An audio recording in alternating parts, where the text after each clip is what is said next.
Radio Sucesos 101.7 FM presenta su noticiero Sucesos con Milton Pérez y Verónica Larrea. Un periodismo libre para una democracia plena. Los hechos y las opiniones de los sucesos que marcan nuestro tiempo.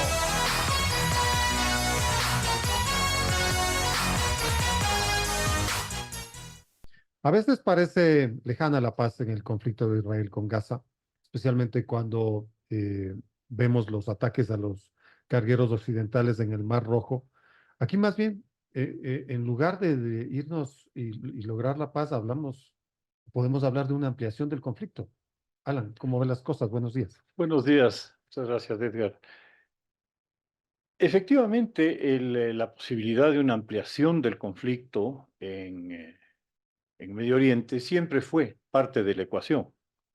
Siempre se consideró que la posibilidad de ataques preventivos de Israel en contra de Hezbollah o eventualmente incluso una extensión del conflicto a otros actores estaba dentro de lo posible.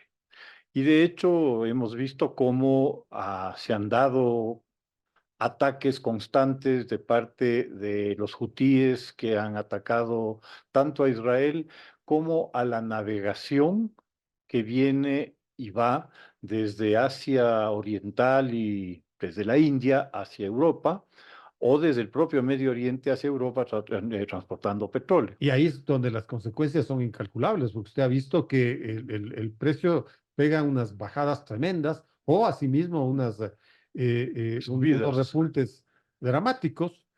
Más bien, Claro, sí, resulta perfectamente calculable el daño que llamémosle esta forma de piratería, de neopiratería que se está produciendo sobre las rutas comerciales desde Asia hacia Europa a través del canal de Suez, que para llegar a él tienen que atravesar el estrecho de Dar el Mandeb en el sur, a la entrada del Mar Rojo, justamente, que es donde están ubicados los hutíes. pero ahí sí hablamos entonces por lo menos de consecuencias globales del conflicto. Indudablemente consecuencias económicas globales que se están sintiendo en el encarecimiento de una serie de insumos, porque las navieras, ante el riesgo, prefieren alargar el viaje y darse la vuelta por el sur de África, lo que significa 15 días más de viaje con los consiguientes costos, ¿no? Ahora, esas consecuencias globales significaron presencias de las armadas de los Estados Unidos y de otros países de la OTAN en el estrecho, ¿no? En el Mar Rojo. Entonces, ahí parece que fueron los momentos más complicados de este enfrentamiento, De hecho, porque ya se ponían frente a Irán, ya lo amenazaban, ¿no? Igual ellos respondían. sí, en realidad el tema de Oriente Medio con varios de estos grupos irregulares, proxies como se los llama, el caso de los hutíes, el propio Hezbollah en Líbano, Hamas en Palestina y la Yihad Islámica, efectivamente son grupos financiados, entrenados y que juegan hacia los intereses de Irán en la región.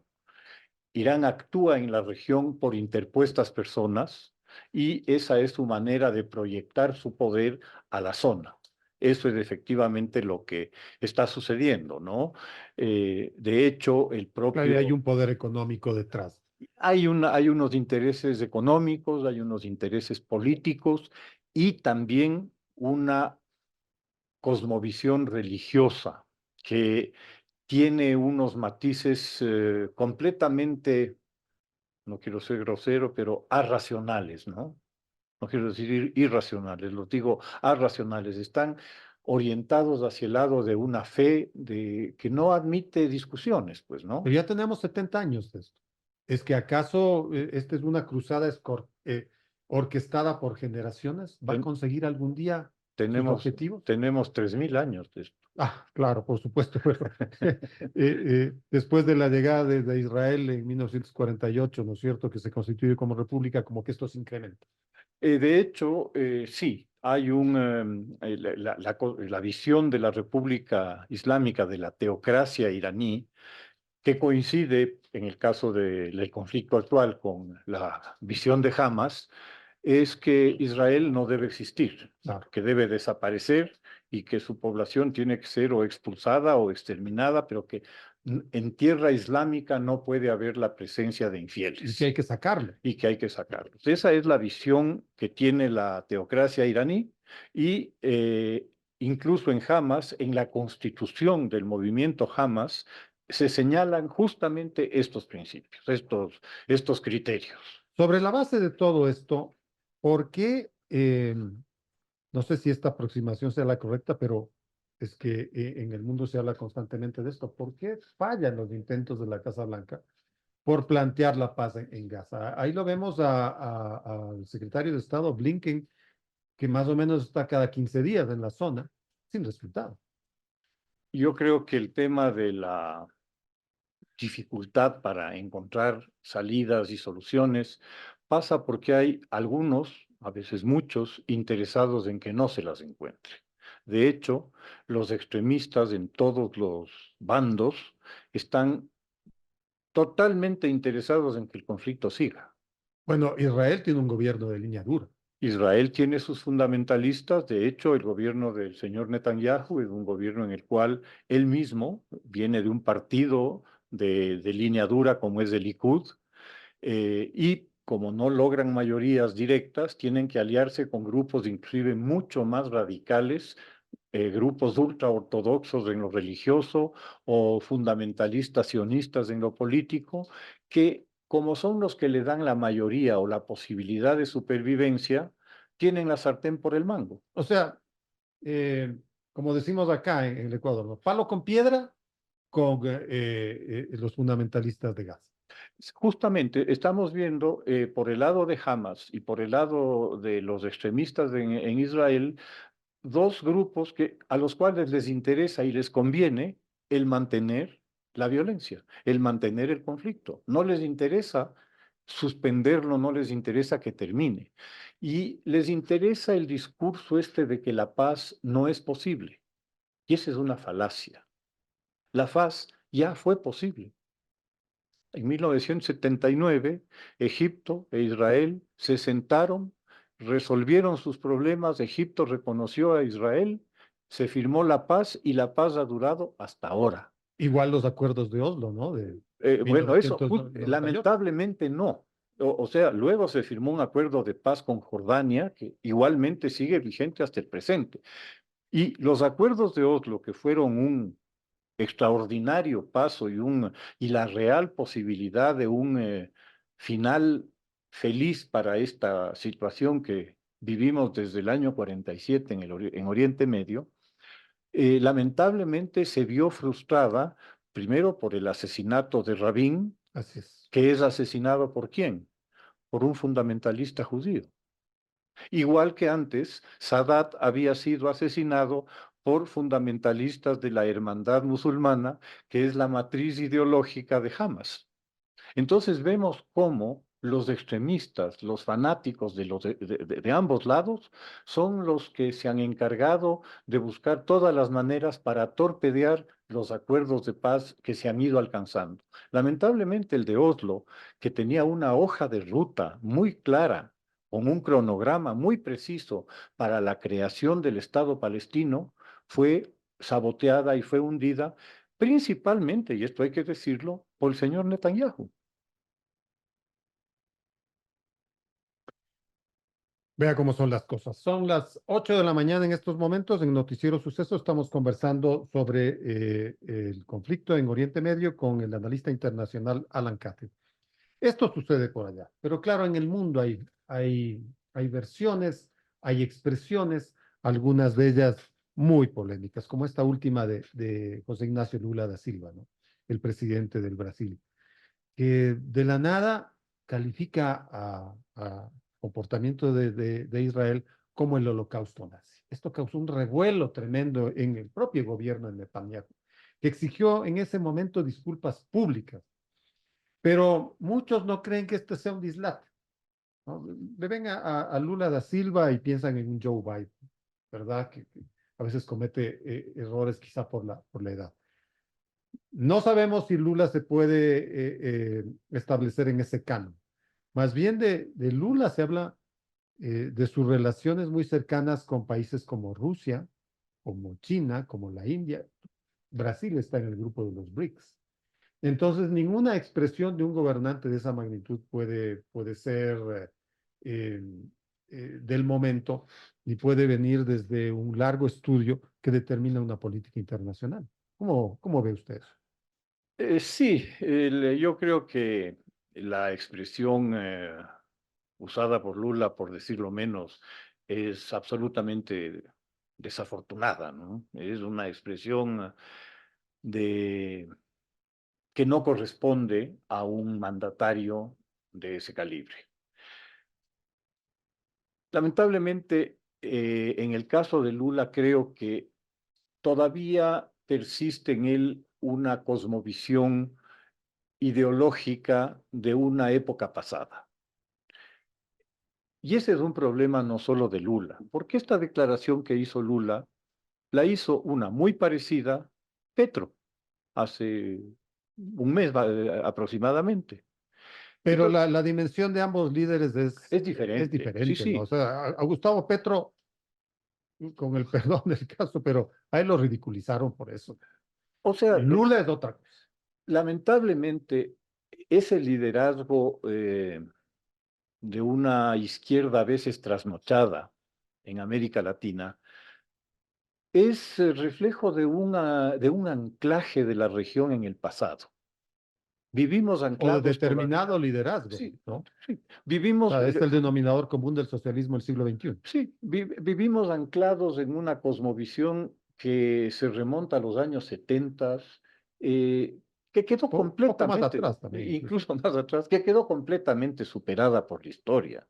Y en el tema de los BRICS, que es un intento de crear un nuevo bloque de países que de alguna manera encarnen un cambio que se estaría produciendo en el mundo, obviamente hay unas diferencias enormes, ¿no? Eh, ¿qué, qué en común podemos encontrar entre Lula Y y el rey, Putin. bueno, entre Putin o el rey de Arabia Saudita? Ajá. O sea, es un O sea, los conglomerado BRICS más bien son una unidad de orden de económico. orden económico. Es una organización que busca un agrupamiento económico en torno a una posición anti-occidental o anti-europeo-americana. Claro. Pero vea usted que la declaración de Lula, que provoca estos roces tremendos en el mundo, sin embargo, le provoca problemas internos, porque levanta nada menos que a Jair Bolsonaro, ¿no? Su predecesor, eh, que ha logrado concentrar a millones de personas en ciudades como Sao Paulo. Y contrarias a esta expresión de Lula, pero claro, o sea, Bolsonaro es hábil, también llevó las aguas a su molino. Sí, bueno, en realidad ahí el tema que se juega es, a mi manera de ver, un error político que se está cometiendo por parte de Lula en el sentido de resucitarlo a Bolsonaro. Es decir, volverle a dar un manto de mártir que está siendo perseguido y que en Latinoamérica eso siempre funciona, Así pues, ¿no? es, por supuesto, hay Siempre funciona. muchísimos casos, ¿no? ¿Cómo En no? nuestro propio país, Borja hizo lo mismo con Febres Cordero, que estaba enterrado políticamente. Y después de eso, el Partido Social Cristiano pues, surgió hasta ahora, ¿no? Entonces, sí, yo pienso que el tema de Lula es un grave desliz diplomático, es totalmente innecesario además, totalmente innecesario. Él podía haber dicho sí, básicamente lo mismo de una manera mucho más sensata, ¿no? Hay diferentes ópticas en América Latina de lo que sucede en Oriente Medio. Ahí está Javier Milei, ¿no? Que más bien ha estado en Jerusalén, ha estado en Tel Aviv, ha ofrecido el respaldo a Israel y él trata de consolidar el respaldo poblacional en Argentina, donde hay una importante corriente de opinión hacia Israel. Y además hay una importante presencia judía en Israel, perdón, en Argentina, Así es. por la migración. Sí, Milei obviamente tiene una posición política que refleja, en cierta manera, eh, una preferencia o una inclinación hacia Israel que no es exclusiva de la Argentina, sino que la vemos de manera más amplia, en general en buena parte de Europa, en Estados Unidos, que culturalmente se sienten más cercanos a Israel que al mundo islámico, al mundo árabe de la región en Oriente Medio. Ahora, estos son apoyos sin duda, pero eso no significa que el mundo eh, este, quiera que Israel prevalezca en este conflicto. No se trata de prevalecer. Yo creo que en una situación como esta, todos pierden, Por supuesto. todos pierden. Y ciertamente Israel ha perdido mucho. Toda esa solidaridad, todo ese apoyo que Israel recibió en el momento del salvaje ataque de Hamas del 7 de octubre, hace casi 5 meses, se diluyó en una réplica que ha causado la muerte de 30.000 personas, muchas de ellas, al parecer una mayoría importante, mujeres y niños, que ha destruido, ha arrasado a las ciudades de la Franja de Gaza, y que lo único que ha logrado en último término, habiendo sido el propósito contrario, lo que anunciaba Netanyahu, la destrucción total de Hamas, lo que ha logrado es crear una nueva generación de gente completamente dispuesta, seguramente, a morir por Hamas después de haber visto morir a sus padres, a sus hijos, después de haber sido humillada, después de haber pasado hambre, en una réplica israelí que superó con creces el ataque de Hamas contra Israel. Es válida la lectura de que hasta no conseguir sus objetivos militares, Israel ignorará estos intentos de paz de los Estados Unidos o incluso todos estos respaldos o estos denuestos que vienen desde diferentes partes del orbe. O sea, Israel y sobre todo el gobierno israelí, diferenciemos un poquito, ¿no? Una cosa es el pueblo israelí y otra Sí, cosa es el diferenciemos. gobierno a cargo hoy. El gobierno actual de Israel eh, eh, es una derivación o una deriva más bien que ha sufrido el país desde su fundación hacia acá. Porque Israel nace como una socialdemocracia europea muy cercana al laborismo. De hecho, el partido gobernante durante muchos años en Israel será el Partido Laborista Israelí, con muchas raíces y vinculaciones con la Gran Bretaña y en general con la socialdemocracia europea. Obviamente esa era una visión moderna de Israel en su fundación, y esa visión es la que va cambiando a lo largo del tiempo y derivando cada vez más hacia un gobierno intransigente, un gobierno que no está dispuesto a encontrar terrenos comunes. Netanyahu ya anunció con todas las letras que él haría lo imposible para que no se cree un Estado palestino. Y la única solución a largo plazo para el problema es la creación del Estado palestino, respetando la resolución de Naciones Unidas del año 47, que crea al Estado de Israel, aunque le duela al señor Netanyahu, y al Estado palestino. Es decir, el Estado de Israel no surge por una acción de algún dios ancestral que... No, no, no, algo mucho más prosaico. El Estado de Israel, como el Estado palestino, debieron haber nacido en el año 47 de acuerdo a la resolución de Naciones Unidas, que es el único documento jurídico sobre el cual se puede construir el proceso de paz en la región. Bueno, vamos a seguir de cerca este proceso y seguiremos conversando al respecto. Muchas gracias, Allen, por esa interpretación de lo que está sucediendo. Gracias, Edgar, qué gusto.